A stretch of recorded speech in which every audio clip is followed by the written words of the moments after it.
You know, when we talk about the downfall of WCW, you know that there's a lot of fans that will point to certain moments, right? Like Right.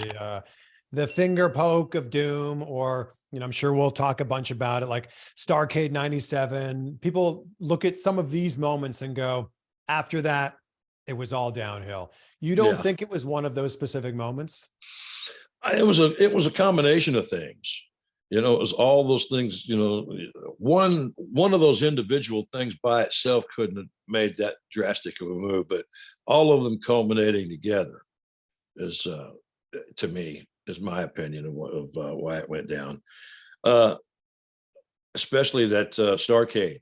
That's the most talked about.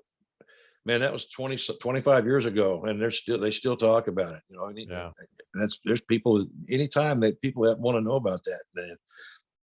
That was as crazy as that was, and as odd and as horrible as it felt while I was doing it, because it was just, if you've heard the story, then you know what I'm talking about. If not, I'll tell you the story if you want to hear it. But I'm sure I people was will want to hear it. okay. Well, here's the story. I showed up for the biggest pay-per-view and gross in wrestling history, money wise, and I knew I had the main event.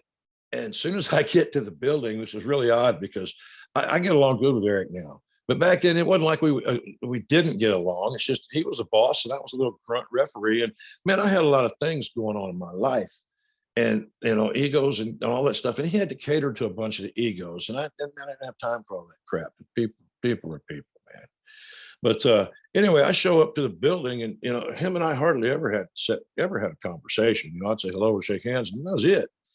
Well, he come up and met me as soon as I got there, and I still have my bag on my shoulder, hadn't made it to the locker room yet. And he says, "Here's what we're doing today," and he gave me a straight finish, and I said, "That's okay. That's kind of plain. I figured that they'll dress it up during the day," and so okay, and he told me to just do a straight 1, 2, 3 count, Mhm. not a fast count. And that was when Hogan covered Sting. So anyway, I'm there, and an hour or so goes by because you're there all day long. And back then, uh, Hogan went over his stuff. He had his own locker room, and nobody went in there except for who he was working with and he invited in there. A security guy would go, somebody take him in there. I wasn't one of those guys. But that was cool because I was good enough. I knew what all you had to do is tell me what you want me to do before we walk out the screen. And I'm out the curtain, and I'm good to go. And they knew that. But anyway, Eric told me how he wanted it to go. So I'm saying, okay. So Hulk comes up to me first, a couple hours in. While we're there, he goes, "Hey Nick, about that count, man.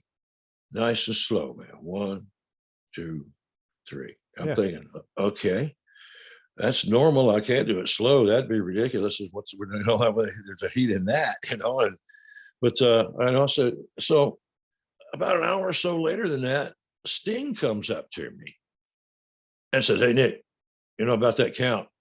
Rapid fire, baby. 1, 2, 3. Bap, bap, bap." I was like, okay. So now I got one guy that's franchise, Hulk Hogan. The other guy that's the other franchise, Sting. Yeah. Both telling me the same finish, but two complete. Whether you count fast or whether you count slow, completely changes the complexion of the finish. Yeah. And you never So Eric, talked to both of them at the same time together about no, this? no, they never got us ever together, all together in the room at the same time with Hulk, Sting, me, and Eric all together in the room. That never ever once happened. Not. So I was like, okay, man, and so I looked for Eric all day long. He had his own match, so he had someplace wherever he was. I could not find him all day long. So I think to myself, well, they said straight count it, so I'll straight count it. And back then, my straight count used to be a little bit slower than normal because I had the old school 1 and 2, a little more drama. But at that time, the WWF had guys counting like their butt was on fire, man. Bap, bap, bap, 1, 2, 3, like they were trying to put out a friggin' fire. So I said, well, let's go somewhere in between there. I'll go a little faster than I normally do, kind of a mild WWF count, And that's kind of, if you look at it, that's what I ended up giving them. Yeah. And the announcers, I guess, when they had, cause I wasn't in a production meeting either. I had other matches to handle. So once I assigned who the refs who was going to do what, I was trying to find out my stuff. And so like I said, I just split the difference. I just gave it a regular count that was a little slightly faster than my normal count, but by no means a fast count. And nor was it a slow one either. It was, so I figured, what the hell, I'll split the difference, and nobody will get what they want. But the whole time I really felt like what it was is I felt like they were setting me up to be the fall guy. So because I figured, because Hulk could have got me fired. He said, "Hey man, Nick Patrick, I don't want to work with that guy no more." But I could get fired. And Sting could have done the very same thing. So I'm like, I'm going to do exactly what Eric said to do, but it'll be different than normal because I'm going to do a little faster than normal. Or I didn't know what to do. So that's ended up being what happened. And man, I got to the back and I was waiting for somebody to come up. I felt like that if everything went south and people from Turner started bitching and never started bitching, the easy thing to do would say, well, that damn Nick Patrick didn't do what I told him to do and fire me. And can everybody carry on? So that's what I felt was happening. So I went to the back and I got dressed and I showered and I'm waiting for somebody to come and give me my pink slip. And I'm like, well, nobody said a damn thing to me. I grabbed my bag and I got the hell on out the door, got in my car, and I went to the hotel room and said, well, if it's going to happen, it's going to have to happen tomorrow at TV. And we never spoke of it ever again until I did the podcast with Eric Bischoff about that match. Wow. Yeah, you did the watch. That was the first time we talked about it. That's the first time him and I ever spoke about that match in 25 years. Not after it happened. There's people that say, man, if this was such a big, important pay-per-view, there must have been a way to track down Eric Bischoff. You must have been able to talk to somebody who could find him. I looked everywhere. And Doug Dillinger was a security guy. I asked him, where Eric's at? I don't know. Okay. He didn't want to be talked to. Okay.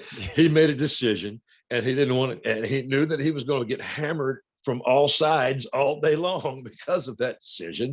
He had his own match to think of and the whole rest of the show to think of, What did it come down to? Was it that Hogan didn't want to lose clean? He didn't want to put over Sting? Is that what it really when we had the podcast with Eric, what it was is they felt that Sting had not put into the match what he should have. He didn't have a tan. That's it. Yeah, that was a tan, but he wasn't as pumped. But if you look at we watched the match back, his costume changed, but he had a different costume, but his arms were still big. He didn't, and the tan was just a metaphor, of course. And Eric said that, and I kind of agree. But I think mentally, frame of mind wise, they were different because he didn't really participate in the construction process of it. Wasn't active, and he just and Eric said he showed up and said, "Okay, how are you guys going to screw me?" So for the biggest, that was the attitude going in. And somebody sent me a picture of me and Hulk and Sting just as the bell rang, and we're all standing there, and I'm looking at the body language of all of us. And man, we looked like three guys that did not want to be there. And when I watched the match back, I felt horrible during it because there was so much pressure, man. That was a huge match. And I felt like I was getting set up to get fired. And and so I'm like, man, so it was horrible. But when we watched it back on that podcast, there was a point in time once it started very uncomfortably, but then they got into it and had actually a decent match, and the people got with it, and it didn't get uncomfortable again until right as we were going into the finish. And even the finish makes, like, when you're watching it 1, 2, 3, if you're a fan seeing this live, it makes sense. It's everything that happened after that where you went, what? Yeah, it was Brett coming out still, and starting the match again when when I didn't screw Sting, Yeah, that was what was so confusing. He was the only one that really kind of got burned out of the deal, because looking back on it, and if you watch it back and watch the people at the end of it, the pop was through the roof. Sting still got the belt. And Hogan kept all of his heat. The only person that got burned out of it was Brett. And I'm sure that was well thought of and done by design. I felt so bad. And that wasn't done by me on design. I did what I was told to do, you know? So, I felt bad for Brett watching back because he's like, that was a fast count. And you're like, no, it wasn't. No, there's guys in WWE that count faster than that, you know? Anyway, that was the deal. And I never got fired. You know, I think they were just glad they got through it. You know, it was like, oh, that one's over. Let's get the hell on from here. You know, I truly think that's what they felt. It comes down to, though, like, why couldn't Sting just win clean? Like that why didn't that could make sense? I think when he didn't participate in the finish, when they didn't look like he'd been in the gym, when all those factors changed the minds of the people, because Hulk had creative control at that time. And according to Eric, he had never really used it up to that point. And, you know, it never pushed an issue on any of the things that, you know, that was written and come up with, you know, because he was helping in the construction of those things anyway.